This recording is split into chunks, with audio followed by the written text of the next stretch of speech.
Practice ഉണ്ടെങ്കിൽ നല്ല രീതിയിൽ മാനേജ് ചെയ്യാൻ പറ്റുന്ന ഒരു പരീക്ഷ തന്നെയാണ്. അതൊരു ബാലികേറാമലയൊന്നും അല്ല. നമുക്ക് ഇംഗ്ലീഷിൽ നടക്കുന്ന ഒരു പരീക്ഷ തന്നെയാണിത്. അതാണ് യാഥാർത്ഥ്യം. കാരണം കോടതിയുടെ ലാംഗ്വേജ് എന്ന് പറയുന്നത്, ഒഫീഷ്യൽ ലാംഗ്വേജ് എന്ന് പറയുന്നത് ഇംഗ്ലീഷാണ്.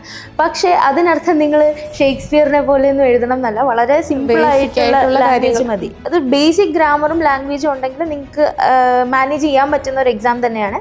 അത് മാത്രമല്ല, നമ്മൾ പലപ്പോഴും സംസാരിച്ച കൂട്ടത്തിൽ വളരെ ഇൻട്രസ്റ്റിംഗ് ആയിട്ടുള്ളൊരു കാര്യം മിസ് പറഞ്ഞിട്ടുണ്ട്. മിസ്സിന് അന്ന് സത്യം പറഞ്ഞാൽ അല്ലേ, പേപ്പർ 1 മാർക്ക് കുറവും പേപ്പർ 2 ആ എൻറ്റയർ സ്റ്റുഡൻസിൽ ഫസ്റ്റ് മിസ്സായിരുന്നു, ടോപ്പ് മാർക്ക് മിസ്സായിരുന്നു. ഞാൻ 2024 സിവിൽ സർവീസ് പരീക്ഷയുടെ റിസർവ് ലിസ്റ്റിലാണ് ഉള്ളത്. ഇന്ത്യൻ റെയിൽവേ മാനേജ്മെൻറ്റ് സർവീസാണ് എനിക്കിപ്പോൾ അലക്കേറ്റഡ് ആയിട്ടുള്ളത്. ഞാൻ അതിൽ ജോയിൻ ചെയ്യുകയാണ്. പക്ഷേ അവിടെ ശ്രമം നിർത്താൻ ഉദ്ദേശിക്കുന്നില്ല, ഇനിയും ഒന്നുകൂടി എഴുതണം എന്നുള്ളൊരു പ്ലാനിലാണ്. ഹലോ, എല്ലാവർക്കും പൾപിറ്റിൻ്റെ യൂട്യൂബ് ചാനലിലേക്ക് സ്വാഗതം. ഹൈക്കോർട്ട് അസിസ്റ്റൻറ്റ് എന്ന് പറയുന്ന എക്സാം എല്ലാ കാലത്തും വളരെ പ്രസ്റ്റീജിയസ് ആയിട്ട് ഉള്ളൊരു എക്സാമിനേഷനാണ്. ആൻഡ് നമ്മൾ പൾപിറ്റിൽ ഹൈക്കോർട്ടിൻ്റെ ഡിസ്ക്രിപ്റ്റീവ് കോച്ചിങ് ഏറ്റവും മികച്ച രീതിയിൽ ലോഞ്ച് ചെയ്യുകയാണ്. നമ്മുടെ കൂടെ ഇന്നുള്ളത് അപർണ മിസ് ആണ്. ഹൈക്കോർട്ട് അസിസ്റ്റൻ്റായിട്ട് വർക്ക് ചെയ്തിട്ടുള്ള, ഇപ്പോൾ സിവിൽ സർവീസ് വലിയ സ്വപ്നവും പാഷനും ഒക്കെ ആയിട്ട് കൊണ്ട് നടക്കുന്ന, ഓൾറെഡി സിവിൽ സർവീസിൻ്റെ റിസർവ് ലിസ്റ്റിലുള്ള അധ്യാപികയാണ്. സോ നമ്മുടെ ഹൈക്കോർട്ട് അസിസ്റ്റൻറ്റിൻ്റെ കോഴ്സ് പൾപിറ്റിൽ മിസ് ഉൾപ്പെടെ അടങ്ങുന്ന ഒരു വലിയ ടീമിൻ്റെ റെക്കോർഡഡ് ക്ലാസ്സസും ഒക്കെയാണ്, മെൻറ്റർഷിപ്പും ഒക്കെയാണ് നിങ്ങൾക്ക് അവൈലബിൾ ആവുന്നത്. സോ അപർണ മിസ്സിലോട്ടാണ്. മിസ്സേ, ഹൈക്കോർട്ട് അസിസ്റ്റൻറ്റ് എന്ന് പറയുന്ന എക്സാമിനേഷൻ നമുക്കറിയാം, കൃത്യമായിട്ട് എല്ലാ 2 വർഷം കൂടി ഇരിക്കുമ്പോഴേ നോട്ടിഫിക്കേഷൻ വന്ന് കംഫർട്ടബിൾ ആയിട്ടുള്ള നിയമനങ്ങൾ നടക്കുന്ന ഒരു പരീക്ഷ എന്ന രീതിയിൽ എന്താണ് ഈ ഒരു ജോലിയിൽ യഥാർത്ഥത്തിൽ വർക്ക് ചെയ്ത ആളെന്നുള്ള രീതിയിൽ ഉള്ള എക്സ്പീരിയൻസുകൾ? നമ്മുടെ ഒരു ഡെമോക്രസിയുടെ ഒരു മേജർ പാർട്ടാണ് ജുഡീഷ്യറി എന്ന് പറയുന്നത്. അപ്പോൾ ഇതിൻ്റെ ഏറ്റവും വലിയൊരു അട്രാക്ഷൻ എന്ന് പറയുന്നത് ജുഡീഷ്യറിയുടെ പാർട്ടായിട്ട് നമുക്ക് വർക്ക് ചെയ്യാൻ പറ്റുന്നു എന്നുള്ളൊരു കാര്യമാണ്. പ്രധാനമായിട്ടും ഈ ഒരു ജുഡീഷ്യറിയെ അല്ലെങ്കിൽ നമ്മുടെ ജഡ്ജസിനെ സഹായിക്കുക എന്നുള്ളതാണ് ഒരു അസിസ്റ്റന്റിന്റെ ജോലി. നമ്മളെ നേരിട്ട് ജഡ്ജുമായിട്ട് അറ്റാച്ച് ചെയ്യുകയല്ല. നമുക്കിപ്പോൾ സെക്രട്ടേറിയറ്റിന്റെ ഒക്കെ കാര്യം പറയും പോലെ ഹൈക്കോർട്ടിനുള്ളിൽ പല പല സെക്ഷൻസ് ഉണ്ട്. അപ്പോൾ അതിൽ ഏതെങ്കിലും ഒരു സെക്ഷനിലേക്കായിരിക്കും നമ്മളെ അപ്പോയിന്റ് ചെയ്യുന്നത്. ജുഡീഷ്യൽ സെക്ഷൻസും ഉണ്ട്, അഡ്മിൻ സെക്ഷൻസും ഉണ്ട്. അപ്പോൾ അഡ്മിൻ സെക്ഷൻ എന്ന് പറയുമ്പോൾ അവിടുത്തെ സ്റ്റാഫിന്റെ ശമ്പളം, പെൻഷൻ, പിന്നെ മെയിൻ്റനൻസ്, കോടതിയുടെ മെയിൻ്റനൻസ്, അങ്ങനെയുള്ള കാര്യങ്ങളാണ്. അതിന്റെ ഡേ ടു ഡേ ആക്ടിവിറ്റീസിൽ, അതായത് ഹൈക്കോർട്ടിന്റെ ഡേ ടു ഡേ ആക്ടിവിറ്റീസിൽ നമ്മളൊരു വലിയ പാർട്ട് ആൻഡ് പാർട്സിലായിട്ട് തന്നെ വർക്ക് ചെയ്യുന്നു എന്നുള്ളത്. പിന്നെ എക്സ്പീരിയൻസുകൾ എന്ന് പറയുമ്പോൾ മിസ് എങ്ങനെയുണ്ട്? പൊതുവെ പറയാറുണ്ട്, എറണാകുളത്ത് സെറ്റിൽ ചെയ്യാൻ ആഗ്രഹിക്കുന്നവർക്ക് ഏറ്റവും ചോയ്സ് ഉള്ള ഏറ്റവും നല്ല ഒരു ജോലിയാണ് ഇതെന്ന് പറയാറുണ്ട്.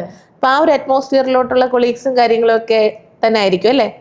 കാരണം മറ്റ് ഡിപ്പാർട്ട്മെൻറ്റുകൾ അല്ലെങ്കിൽ നമ്മുടെ സ്റ്റേറ്റ് ഗവൺമെൻറ് ഡിപ്പാർട്ട്മെൻറ്റ്സ് പോലെയല്ല, ഇവിടെ ട്രാൻസ്ഫർ ഇല്ല. നമ്മൾ ആ ഒരു 8 നില കെട്ടിടമാണ് ഹൈക്കോടതി. ആ 8 നില കെട്ടിടത്തിനുള്ളിൽ തന്നെ ആയിരിക്കും നമ്മുടെ ജോലി. നമ്മൾ പെൻഷൻ ആകുന്നവരെയും അതിലെ പല സെക്ഷൻസിലേക്ക് മാറി മാറി. അപ്പോൾ അങ്ങനെ ഒരു സ്ഥലത്ത് സെറ്റിൽ ആകണം, എറണാകുളം പോലെ ഒരു മെട്രോ നഗരത്തിനുള്ളിൽ ജീവിക്കണം എന്ന ആഗ്രഹമുള്ളവർക്ക് തീർച്ചയായിട്ടും പറ്റിയൊരു വളരെ സെക്യൂർ ആയിട്ടുള്ള ഒരു ജോബ് തന്നെയാണ് ഹൈക്കോർട്ട് അസിസ്റ്റൻ്റ് എന്ന് പറയുന്നത്. ഓക്കെ, സോ വളരെ ഗ്ലാമറസ് ആയിട്ടുള്ള, അത്യാവശ്യം ഒരു സിറ്റി ലൈഫൊക്കെ അടിച്ചു പൊളിച്ച് ജീവിക്കണം എന്ന ആഗ്രഹം ഉള്ളവർക്ക് ഒരിടത്ത് തന്നെ വർക്ക് ചെയ്യാം എന്നുള്ളൊരു പ്രത്യേകതയും ഹൈക്കോർട്ടിൻ്റെ ഭാഗമായിട്ട് വരുന്നുണ്ട്. പക്ഷേ ഇംഗ്ലീഷിന് അപ്പം നമ്മൾ ജനറൽ പേപ്പറും ഉണ്ട്, അതിനോടൊപ്പം തന്നെ നമുക്ക് ഡിസ്ക്രിപ്റ്റീവും ഉണ്ട്. പൾപിറ്റ് ഡിസ്ക്രിപ്റ്റീവിൻ്റെ ക്ലാസ്സുകളാണ്. സോ ഇംഗ്ലീഷിന് ഇപ്പം ജനറൽ പേപ്പർ ആയാലും നമ്മൾ ഈ പറയുന്ന കോറെന്ന് നമ്മൾ ഡിസ്ക്രിപ്റ്റീവിനെ പറയുകയാണെങ്കിൽ 2 എക്സാമിനും ഇംഗ്ലീഷിന് കുറച്ച് അപ്പർ ഹാൻഡ് വേണ്ടുന്ന ഒരു പരീക്ഷ കൂടിയാണ് ഹൈക്കോർട്ട് എന്ന് പറയുന്നത്. പക്ഷേ അങ്ങ് ഒത്തിരി പാണ്ഡിത്യം ഇല്ലാത്തത് കൊണ്ട് ഇപ്പോൾ ചിലർ പറയാറുണ്ട്, എനിക്ക് അത്ര അങ്ങ് ഇംഗ്ലീഷ് അറിയില്ല, സോ എനിക്ക് ഈ പരീക്ഷ പറ്റില്ല എന്ന് പറഞ്ഞ് ഇറങ്ങിപ്പോകുന്ന ഒരു കമ്മ്യൂണിറ്റി ഉണ്ട്. അതിൽ എന്തുമാത്രം വാസ്തവമുണ്ട്? നമുക്ക് ഇംഗ്ലീഷിൽ നടക്കുന്ന ഒരു പരീക്ഷ തന്നെയാണിത്. അതാണ് യാഥാർത്ഥ്യം. കാരണം കോടതിയുടെ ലാംഗ്വേജ് എന്ന് പറയുന്നത്, ഒഫീഷ്യൽ ലാംഗ്വേജ് എന്ന് പറയുന്നത് ഇംഗ്ലീഷാണ്. പക്ഷേ അതിനർത്ഥം നിങ്ങൾ ഷേക്സ്പിയറിനെ പോലെയൊന്നും എഴുതണം എന്നല്ല, വളരെ സിമ്പിൾ ആയിട്ടുള്ള ലാംഗ്വേജ് മതി. അത് ബേസിക് ഗ്രാമറും ലാംഗ്വേജും ഉണ്ടെങ്കിൽ നിങ്ങൾക്ക് മാനേജ് ചെയ്യാൻ പറ്റുന്ന ഒരു എക്സാം തന്നെയാണ്. പിന്നെ ഏത് പരീക്ഷയുടെയും കാര്യം പറയുമ്പോൾ പ്രാക്ടീസ് എന്ന് പറയുന്നത് വളരെ ഇമ്പോർട്ടൻ്റ് ആണ്. നമ്മൾ ഹൈക്കോർട്ട് ഡിസ്ക്രിപ്റ്റീവ് പൾപിറ്റിൽ ചെയ്യുമ്പോഴും നമുക്കൊരു മെൻറ്റർ ഉണ്ട്. അധ്യാപകർ പഠിപ്പിക്കുന്ന പോർഷൻസ് നമ്മളൊരു സാമ്പിൾ എസ്സേ കൊടുക്കും. അവരെഴുതുന്ന എസ്സേ നമ്മൾ കറക്റ്റ് ചെയ്ത് ഒരു 48 hours തിരിച്ചു കൊടുത്ത് അങ്ങനെ വർക്ക് ചെയ്ത് പോകുന്ന ഒരു പാറ്റേൺ ആണ് നമ്മൾ ഡിസ്ക്രിപ്റ്റീവ് കോഴ്സിൽ ചെയ്തിരിക്കുന്നത്. സോ അങ്ങനെ ചെയ്യുകയാണെങ്കിൽ അവർക്ക് തീർച്ചയായിട്ടും അല്ലേ, നമ്മൾ കൊടുക്കുന്ന കോണ്ടന്റ് കൂടി ആകുമ്പോൾ അവർക്ക് മുന്നോട്ട് വരാൻ പറ്റുന്ന രീതിയിലുള്ള പേപ്പറാണ് ഡിസ്ക്രിപ്റ്റീവ്. മിസ് ഏതൊക്കെയാണ് പൊതുവെ ചോദിക്കുന്ന, എങ്ങനെയാണ് ഡിസ്ക്രിപ്റ്റീവ് എക്സാമിന്റെ പാറ്റേൺ, എങ്ങനെയാണ്, ഏതൊക്കെ ക്വസ്റ്റ്യൻസ് ആണ് ആ രീതിയിലുള്ള ഈ കഴിഞ്ഞ 2 വർഷം 2022-24 ഒരു പ്രീവിയസ് ഇയർ ക്വസ്റ്റ്യൻസ് നോക്കിയാൽ നമുക്ക് 3 രീതിയിലുള്ള ചോദ്യങ്ങളാണുള്ളത്. നമുക്കൊരു പ്രിസി റൈറ്റിംഗ് ഉണ്ടാകും, പിന്നെ കോംപ്രിഹെൻഷൻ, ഒരു പാസേജ് വന്നിട്ട് കോംപ്രിഹെൻഷൻ ഉണ്ടാവും. പ്രിസി 10 മാർക്ക്, കോംപ്രിഹെൻഷൻ 20 മാർക്ക്, പിന്നെ 2 എസ്സേ 150 വാക്കിൻ്റെ, അങ്ങനെ 30 മാർക്കിന്, അങ്ങനെ മൊത്തം 60 മാർക്കിന് 1 മണിക്കൂറിലാണ് എഴുതി തീർക്കേണ്ടത്. അപ്പോൾ അത്യാവശ്യം നമ്മുടെ ലാംഗ്വേജ് സ്കിൽസ് ടെസ്റ്റ് ചെയ്യുന്ന രീതിയിലുള്ള ഒരു പരീക്ഷ തന്നെയാണ്. പ്രിസി ആയാലും കോംപ്രിഹെൻഷൻ ആയാലും ഒക്കെ നമുക്ക് പ്രാക്ടീസ് ഉണ്ടെങ്കിൽ നല്ല രീതിയിൽ മാനേജ് ചെയ്യാൻ പറ്റുന്ന ഒരു പരീക്ഷ തന്നെയാണ്. അതൊരു ബാലികേറാ മലയൊന്നും അല്ല. പലപ്പോഴും നമ്മൾ കാണാറുണ്ട് ഇംഗ്ലീഷിന് ബേസിക് അറിവുള്ളവർ പോലും grammar part stock questions workout ചെയ്തിട്ട് നമ്മുടെ കോറിലോട്ട് വരുമ്പം, ഡിസ്ക്രിപ്റ്റീവ് റൈറ്റിങ്ങിലോട്ട് വരുമ്പം കൃത്യമായ പ്രാക്ടീസോടുകൂടി അതിനെ ടാക്കിൾ ചെയ്യുന്നത് നമ്മൾ കാണാറുണ്ട്. എഡിറ്റോറിയൽസ്, ഇപ്പം നമ്മൾ എസ്പെഷ്യലി എഡിറ്റോറിയൽസ് എങ്ങനെയാണ്, ഹിന്ദു ഉൾപ്പെടെയുള്ള പത്രങ്ങളുടെ എഡിറ്റോറിയൽസ് കൃത്യമായിട്ട് വായിച്ചു തുടങ്ങണം. അതൊക്കെ എങ്ങനെയാണ് ഈ ഒരു എക്സാമിനെ നമ്മൾ എയ്ഡ് ചെയ്യുന്നത് എങ്ങനെയാണ്? ഒന്ന്, നമുക്ക് എസ്സേ എന്ന് പറയുന്നതാണ് ഇതിൽ പകുതി, 60-ൽ 30 മാർക്കും എസ്സേ എന്ന് പറയുന്നതാണ്. അപ്പോൾ അതിനുള്ള കണ്ടന്റ് കളക്ട് ചെയ്യാൻ എഡിറ്റോറിയൽസ് ഹെൽപ്പ് ചെയ്യും. അതൊരു കാര്യം. 2, ഇപ്പോൾ പൊതുവിൽ നമുക്ക് കുറച്ച് റൈറ്റിംഗ് ബുദ്ധിമുട്ടുള്ള ആൾക്കാരോടൊക്കെ നമ്മൾ എപ്പോഴും പറയുന്ന ഒരു കാര്യമാണ് ഈ എഡിറ്റോറിയൽസ് വായിച്ചു നോക്കിയിട്ട് അത് സമ്മറൈസ് ചെയ്യുക. അത് നമുക്ക് പ്രിസി റൈറ്റിങ്ങിനും ഹെൽപ്പ് ചെയ്യുന്ന കാര്യമാണ്. എസ്സേക്ക് നമ്മുടെ ലാംഗ്വേജ് ഭംഗിയാക്കാനും ചെയ്യുന്ന ഒരു കാര്യമാണ്. പിന്നെ കുറച്ച് ഈ ന്യൂസും ഒക്കെ ആയിട്ട് നമുക്ക് റിലേറ്റഡ് ആയിട്ട് നിൽക്കാനും അല്ലേ മിസ്സേ, കറണ്ട് കാര്യങ്ങളും ഒക്കെ ആയിട്ട് അപ്ഡേറ്റഡ് ആയിട്ട് നിൽക്കാൻ, ബില്ലുകൾ, കാര്യങ്ങൾ തുടങ്ങിയ ഒട്ടനവധി കാര്യങ്ങൾ ഇതിൻ്റെ അകത്ത് ഡീൽ ചെയ്യുന്നുണ്ട്. നമ്മൾ മറ്റൊരു സ്ഥാപനവും ചെയ്യാത്തതുപോലെ തന്നെ ലീഗൽ എസ്സേസ് മാത്രമായിട്ട് അവർക്കൊരു അംബ്രല ടേമിൽ കൊടുക്കാൻ ഉദ്ദേശിക്കുന്നുണ്ട്. എനിക്ക് തോന്നുന്നു പൊളിറ്റി റിലേറ്റഡ് മിസ്സാണ് ഹാൻഡിൽ ചെയ്യുന്നത്. സോ പൊളിറ്റിയിൽ ഏതൊക്കെ എസ്സേസ് ആണ് മിസ് ഇപ്പോൾ എടുത്തിട്ടുള്ളത്, ഏതൊക്കെയാണ് ഏറ്റവും പ്രധാനപ്പെട്ടത് എന്ന് ചാർട്ട് ചെയ്ത് വെച്ചിരിക്കുന്നത്? നമുക്ക് ഏറ്റവും പ്രധാനം ഓഫ് കോഴ്സ് ജുഡീഷ്യറിയാണ്. കാരണം നമ്മൾ ഹൈക്കോർട്ടിലേക്കുള്ള ഒരു ജോലിക്ക് വേണ്ടിയിട്ടാണ് പോകുന്നത്. അപ്പോൾ റോൾ ഓഫ് ജുഡീഷ്യറി എന്താണ്, പിന്നെ മാത്രമല്ല നമ്മൾ ചലഞ്ചസ് ഫേസ്ഡ് ബൈ ജുഡീഷ്യറി എന്ന് പറഞ്ഞിട്ടൊരു പ്രത്യേക മൊഡ്യൂൾ ഇത് ചെയ്യുന്നുണ്ട്. കാരണം 22-ലെ ചോദ്യ പേപ്പറൊക്കെ നോക്കുമ്പോൾ റോൾ ഓഫ് ടെക്നോളജി അല്ലെങ്കിൽ ഈ കോഡ്സിൻ്റെ ഒക്കെ ഉണ്ട്. അപ്പോൾ ഇങ്ങനെ ഏത് റിഫോം റിലേറ്റഡ് ക്വസ്റ്റ്യൻ ചോദിച്ചാലും നമുക്ക് ചലഞ്ചസ് അറിഞ്ഞാൽ റിഫോമിന്റെ പ്രയോജനം എന്താണെന്ന് പറയാൻ പറ്റും. അത് വളരെ ഇമ്പോർട്ടൻ്റ് ആണ്. അതുപോലെ തന്നെ മിസ് ചില വാക്കുകൾ കഴിഞ്ഞ തവണ ജുഡീഷ്യറി, ജൂറിസ്ഡിക്ഷൻ രണ്ടും തമ്മിലുള്ള വ്യത്യാസം അറിയാതെ ചിലപ്പോൾ നമ്മൾ ജുഡീഷ്യറിയുടെ പ്രശ്നങ്ങളായിരിക്കും എഴുതാൻ പോകുന്നത് അല്ലെ. അങ്ങനത്തെ കുഞ്ഞു കുഞ്ഞു കാര്യങ്ങളും ഇതിൻ്റെ അകത്ത് ശ്രദ്ധിക്കേണ്ടതായിട്ടുണ്ട് മിസ്സേ. അതുപോലെ തന്നെ വളരെ ഇമ്പോർട്ടൻ്റ് ആയൊരു കാര്യമാണ്, ഇതിൽ ഒരു എക്സാമിന് കട്ട് ഓഫ് ഉണ്ട്, അടുത്തതിന് ഒരു പ്രോപ്പർ കട്ട് ഓഫ് ഇല്ല. സോ എങ്ങനെയാണ് അതിൻ്റെ? അത് മാത്രമല്ല, നമ്മൾ പലപ്പോഴും സംസാരിച്ച കൂട്ടത്തിൽ വളരെ ഇൻട്രസ്റ്റിംഗ് ആയിട്ടുള്ളൊരു കാര്യം മിസ് പറഞ്ഞിട്ടുണ്ട്. മിസ്സിന് അന്ന് സത്യം പറഞ്ഞാൽ അല്ലേ പേപ്പർ 1-ന് മാർക്ക് കുറവും പേപ്പർ 2-ന് ആ എൻറ്റയർ സ്റ്റുഡൻസിൽ ഫസ്റ്റ് മിസ്സായിരുന്നു, ടോപ്പ് മാർക്ക് മിസ്സായിരുന്നു. സോ എങ്ങനെയാണ് മിസ് അതിൻ്റെ കാര്യങ്ങളൊക്കെ? നമ്മുടെ ഹൈക്കോർട്ട് അസിസ്റ്റന്റ് എക്സാമിലെ ഒബ്ജക്റ്റീവ് പാർട്ടിന് മിനിമം മാർക്ക് കിട്ടിയാൽ മാത്രമേ ഡിസ്ക്രിപ്റ്റീവ് നോക്കത്തുള്ളൂ. അതിലൊരു കട്ട് ഓഫ് വരുന്നുണ്ട്. അപ്പോൾ എൻ്റെ എക്സ്പീരിയൻസിൽ അന്ന് എൻ്റെ ഓർമ്മ ശരിയാണെങ്കിൽ 53 മറ്റോ ആയിരുന്നു കട്ട് ഓഫ് ഒബ്ജക്റ്റീവിന്. എനിക്ക് 55, ബെയർലി ആ കട്ട് ഓഫ് കടന്നാണ്. പക്ഷേ ഡിസ്ക്രിപ്റ്റീവിന് 60-ൽ 43.5, അതൊരു നല്ല സ്കോർ ആയിരുന്നു. അപ്പോൾ ആ ഒരു ഡിസ്ക്രിപ്റ്റീവ് ബലം കൊണ്ട് മാത്രമാണ് ഞാൻ ലിസ്റ്റിൽ കയറി പറ്റിയത്. അപ്പോൾ എനിക്ക് തോന്നുന്നു അത് ഈ ഒബ്ജക്റ്റീവ് ബുദ്ധിമുട്ടുള്ള ആൾക്കാർക്ക് അതൊരു നല്ല സ്ട്രാറ്റജി ആയിരിക്കും. അതെ, കുറച്ച് ഇവിടെ വർക്ക് ചെയ്യുവാണെങ്കിൽ ഇതിൽ എന്തായാലും നല്ലൊരു സ്കോർ കിട്ടും. കോമ്പിനേഷൻ സ്കോർ ആണ് പരിഗണിക്കുകയും ചെയ്യുന്നത്. പിന്നെ ഇന്റർവ്യൂവിന്റെ സ്കോറും കൂടി അതിൽ ഞാനതാ ചോദിക്കാൻ വരുന്നത്. ഇന്റർവ്യൂവിന് മിസ് എന്തൊക്കെയാ ക്വസ്റ്റ്യൻ ചോദിച്ചത്? ബിക്കോസ് കുട്ടികൾക്ക് വളരെ ഇൻട്രസ്റ്റിംഗ് ആയിട്ടുള്ള, നമ്മൾ എഴുതുന്ന ഒരു പരീക്ഷയിൽ ഇന്റർവ്യൂ ഉണ്ട് എന്ന് പറയുമ്പോൾ തന്നെ പിന്നെ നമ്മൾ ജസ്റ്റ് ചിന്തിക്കുമല്ലോ. അപ്പം എങ്ങനെ ഉണ്ടായിരുന്നു ഇന്റർവ്യൂ എക്സ്പീരിയൻസ്? എങ്ങനെ ഉണ്ടായിരുന്നു ഇന്റർവ്യൂ? എൻ്റെ ഓർമ്മ ശരിയാണെങ്കിൽ ഒരു 15 മിനിറ്റോ മറ്റോ ഇന്റർവ്യൂ ഉണ്ടായിരുന്നുള്ളൂ. അപ്പോൾ അതിനകത്ത് എൻ്റെ എഡ്യൂക്കേഷണൽ ബാക്ക്ഗ്രൗണ്ടിനെ കുറിച്ച് ചോദിച്ചിട്ടുണ്ടായിരുന്നു, എൻ്റെ നാട്, അങ്ങനെയുള്ള ചോദ്യങ്ങളായിരുന്നു പൊതുവിൽ. പിന്നെ എന്തുകൊണ്ട് ഹൈക്കോർട്ടിലേക്ക് വരുന്നു എന്നുള്ളൊരു ക്വസ്റ്റ്യൻ കൂടി ഉണ്ടായിരുന്നു. പിന്നെ ഈ ഒരു ജോലിയെക്കുറിച്ച് മുൻപ് കേട്ടിട്ടുണ്ടോ, അങ്ങനെയൊക്കെയുള്ള ചോദ്യങ്ങളായിരുന്നു. നമ്മളെ ആ തവണ ഇന്റർവ്യൂ ചെയ്തത് സിറ്റിംഗ് ജഡ്ജ് തന്നെയായിരുന്നു. Honourable justice Satheesh Menon sir ആയിരുന്നു ഇന്റർവ്യൂ ചെയ്തിട്ടുണ്ടായിരുന്നത്.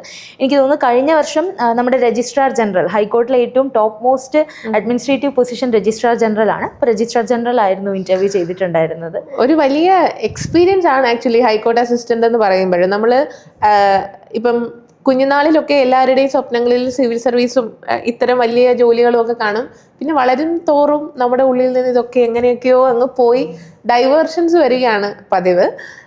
ഒട്ടും ഡൈവേർഷൻ വരാത്ത ഒരാളാണ് അപർണയെ സംബന്ധിച്ച് അപർണ ഇപ്പം സിവിൽ സർവീസിന്റെ റിസർവ് ലിസ്റ്റിലുണ്ട്. ഉടനെ തന്നെ മിസ് അല്ലേ, അതിന്റെ ഡീറ്റെയിൽസ് ഒക്കെ ഒന്ന് പറയാമോ?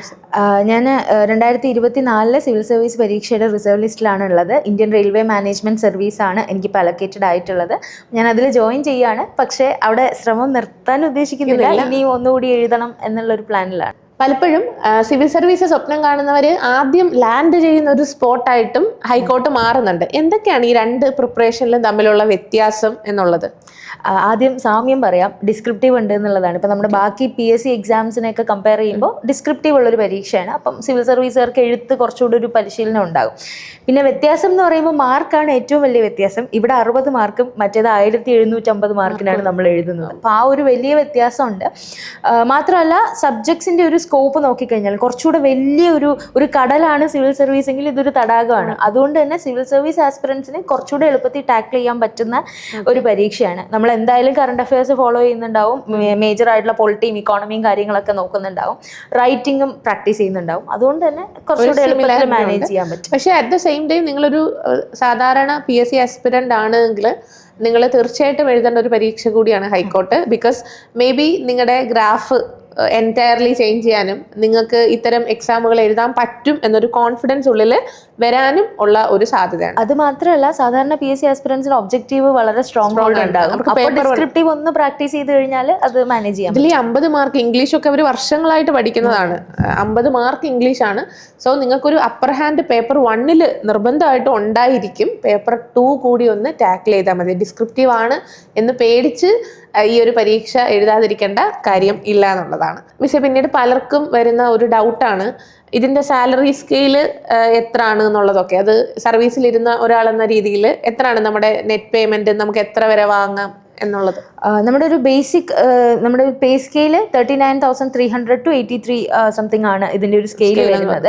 അപ്പം നമുക്ക് തുടക്കം മുതൽ തന്നെ വേറെ ഏതൊരു ഗവൺമെൻറ് എംപ്ലോയിക്കും കിട്ടുന്ന എല്ലാ ബെനിഫിറ്റ്സും ഉണ്ട്. നമുക്ക് NPS ഉണ്ട്, PF ഉണ്ട്, group insurance, state life insurance, MEDISEP, അങ്ങനെയുള്ള എല്ലാ കാര്യങ്ങളും ഉണ്ട്. പലരും പറയാറുണ്ട് ലോണിനൊക്കെ ഭയങ്കര പെർസെൻറ്റേജ് ഇളവാണ്, ഒത്തിരി പ്രിവിലേജസ് ഉള്ള ഒരു സെക്ഷനാണ് ഹൈക്കോർട്ട് എന്നുള്ളത്.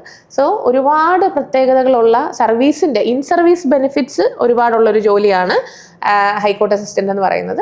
സോ അതിന് വേണ്ടുന്ന കൃത്യമായിട്ടുള്ള പ്രിപ്പറേഷൻസ് നമ്മൾ സ്റ്റാർട്ട് ചെയ്തിട്ടുണ്ട്. എഡിറ്റോറിയൽ ഉൾപ്പെടെ ഇവർക്ക് നമ്മൾ വർഷങ്ങളിലുള്ള എഡിറ്റോറിയൽ തിരിച്ച് ആണ് ക്ലാസ് കോണ്ടന്റ് ബാക്ക് ചെയ്ത് കൊടുക്കുന്നത്.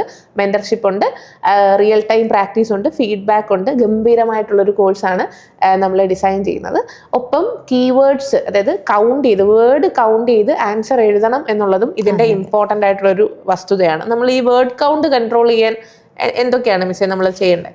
ഒന്ന് അഗെയിൻ പ്രാക്ടീസ് ചെയ്യുക. ഇപ്പം നമ്മൾ ഒരു എസ്സേ എഴുതി അല്ലെങ്കിൽ ഒരു പ്രിസി എഴുതി, അപ്പോൾ അത് വേർഡ് കൗണ്ട് കൂടുതലാണെങ്കിൽ റീറൈറ്റ് ചെയ്യുക. അങ്ങനെ നമ്മൾ കൗണ്ട് ചെയ്തിട്ട് തന്നെയാണോ നമ്മളിത് പ്രാക്ടീസ് ചെയ്യേണ്ടത്? ഒരു അപ്രോക്സിമേഷൻ. ഇപ്പോൾ എസ്സേ ആണെങ്കിൽ 150 വാക്കാണെങ്കിൽ 145നും 155നും ഇടയിൽ നിർത്താനായിട്ട് പറ്റണം.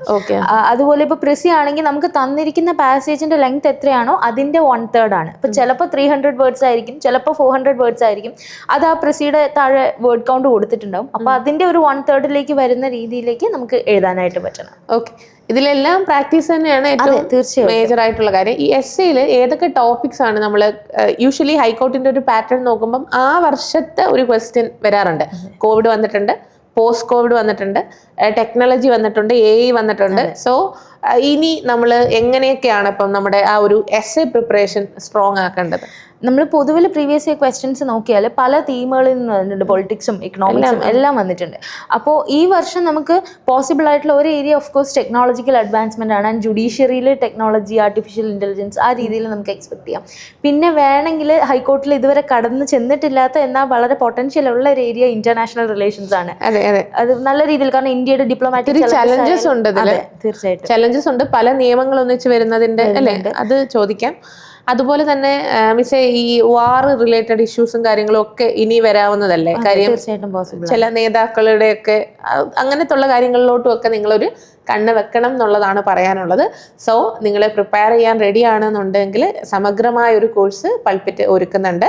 അഡ്മിഷൻ്റെ ഡീറ്റെയിൽസിന് താഴെ കാണുന്ന നമ്പറിൽ നിങ്ങൾക്ക് കോൺടാക്ട് ചെയ്യാവുന്നതാണ്. നമുക്ക് അപർണ മിസ്സിൻ്റെ സെഷൻസ് ഒക്കെ തന്നെ നമ്മളൊരു അസറ്റായിട്ട് തന്നെയാണ് ശരിക്കും സൂക്ഷിക്കുന്നത്. അതിനൊപ്പം മിസ് ആഗ്രഹിക്കുന്ന രീതിയിലുള്ള പ്രിപ്പറേഷൻസിലോട്ടും പോസ്റ്റുകളിലോട്ടും ഒക്കെ പോകാൻ പറ്റട്ടെ എന്നും ഹാർദവമായിട്ട് ആശംസിക്കുന്നു.